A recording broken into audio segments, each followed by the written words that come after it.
Hello everyone and welcome back. This is Doc Ed Padama and welcome to another series of our video discussion entitled Ano ang Pagkakaiba? And this time, medyo mas marami tayong i-differentiate ng mga salita na karaniwan yung nakikita, nababasa at gagamitin kapag kayo ay nagsusulat ng inyong research paper or ng inyong manuscript. Ang ating pag-uusapan ngayon ay gagawin natin sa wikang Tagalog at English. So, ang mga salitang binabanggit ko o nabanggit ko ay ang mga sumusunod, ang quantitative, qualitative, mixed method at action research. Ano ang pagkakaiba ng mga salitang ito? Sa umpisa ng inyong asignatura, ng inyong subject na may kinalaman o required kayo na gumawa ng research o magsulat ng research, karaniwan nyo naririnig at ipinapakilala sa inyo ay ang quantitative at qualitative. So, dito tayo magsisimula. Ano ba ang ibig sabihin ng quantitative? Mula sa salitang quantify. Okay? Pag sinabi nyong quanti, kaya ang naririnig nyo is quanti and quali. Quanti refers to the ability to be measured. Okay, kapag ang isang research na gagawin ninyo ay kayang sukatin yung data na makukuha ninyo, na magagather ninyo, ito ay classified as quantitative. So, yun yung pinaka-simpleng definition kapag quantitative. It is measured. Kung ito ay measurable, gumagamit siya ng numerical values.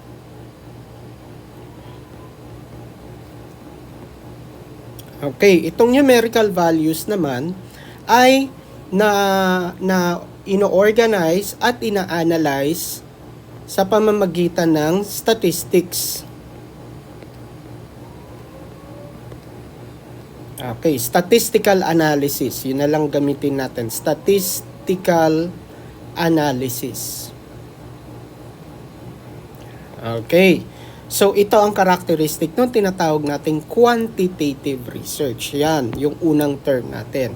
Yung pangalawang klase, yung sinasabi naman natin na quali, kapag qualitative research, this is the opposite, kabaliktaran ng quantitative, cannot be measured.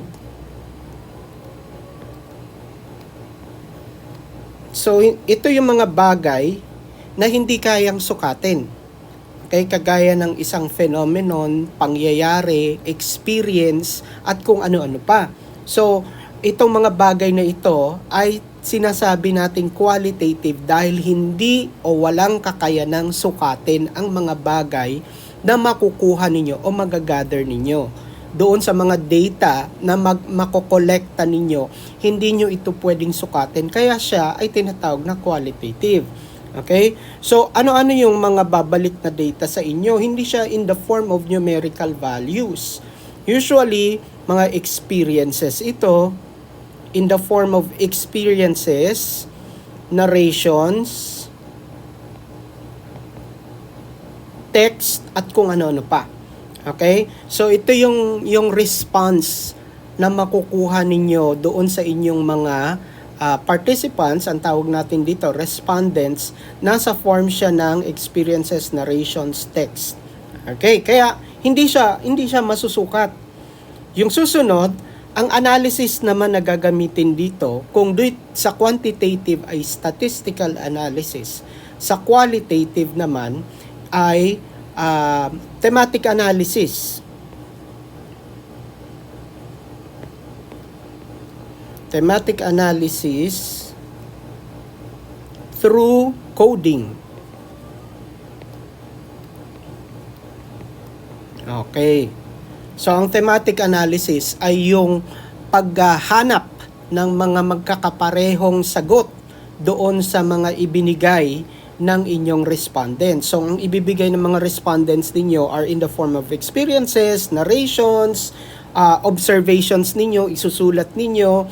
So, ang gagawin ninyo kapag thematic analysis, kung ano yung mga magkakapareho, yung palagi, frequent, madalas na lumalabas, lumulutang mula doon sa mga nakuha ninyo, yun ang i-organize ninyo ngayon. Okay? So, ang tawag natin doon is the thematic analysis or the thematic approach sa pag-a-analyze ng data ng qualitative. So, makikita nyo dito na kaagad ang pagkakaiba ng quantitative and qualitative research. Now, ang mixed method, ituloy na natin dito sa baba. Kapag sinabi nating mixed, ang mixed ay kilala din sa tawag na hybrid method. Para kapag narinig nyo yan, hybrid method or tinatawag din siyang quanti-quali,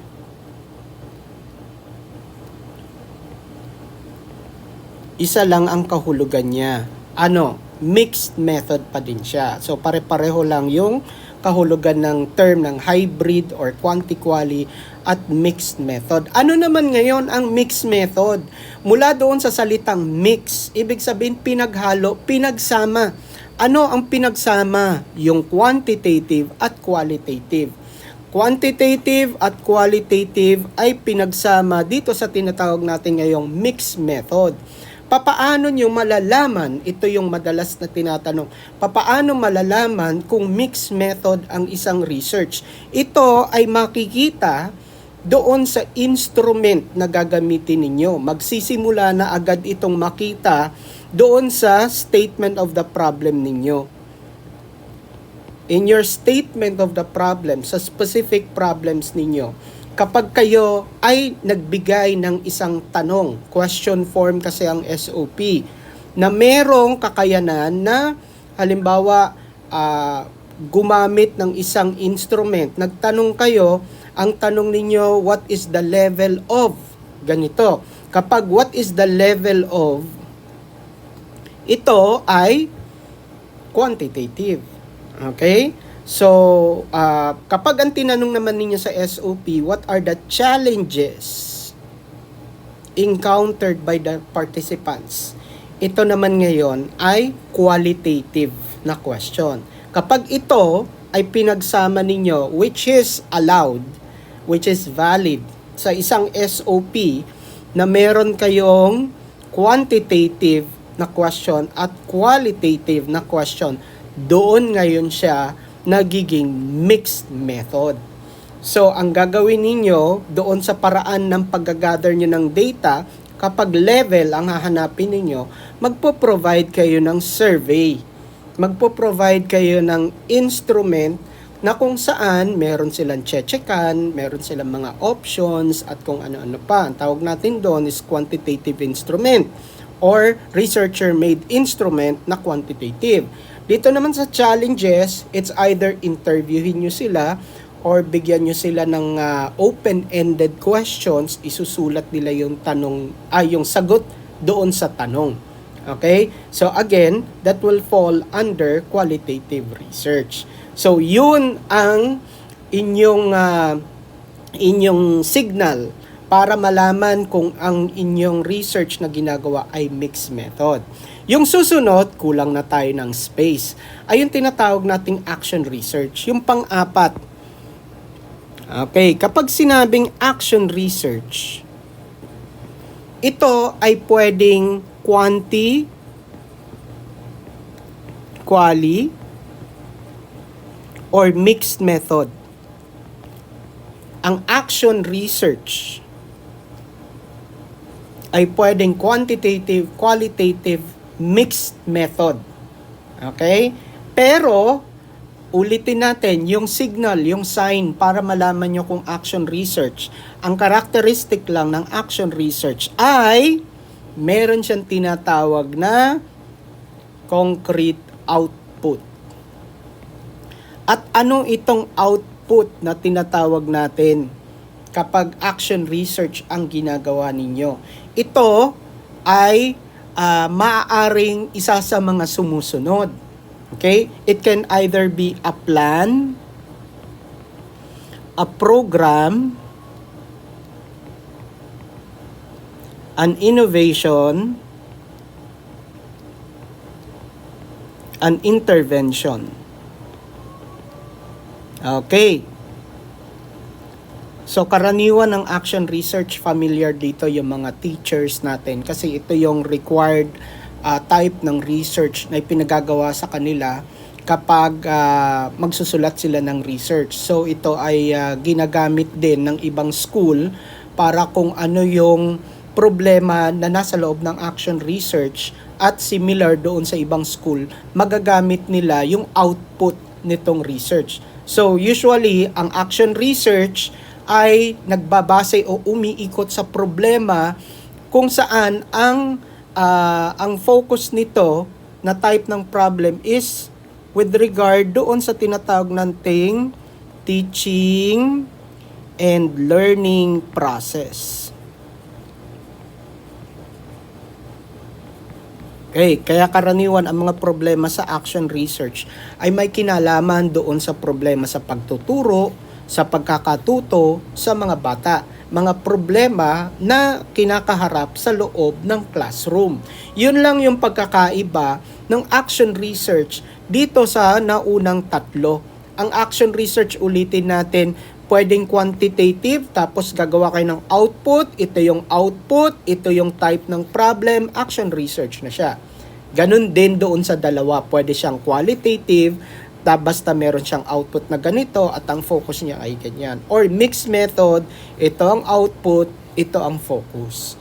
So ito ang pagkakaiba ng apat na types ng method ng pagsusulat ng research. So sana ay meron kayong napulot, nakuha dito sa ating discussion. And again, please help our YouTube channel by clicking that subscribe button. And another, please try to share the video and the knowledge that you have acquired in our discussion.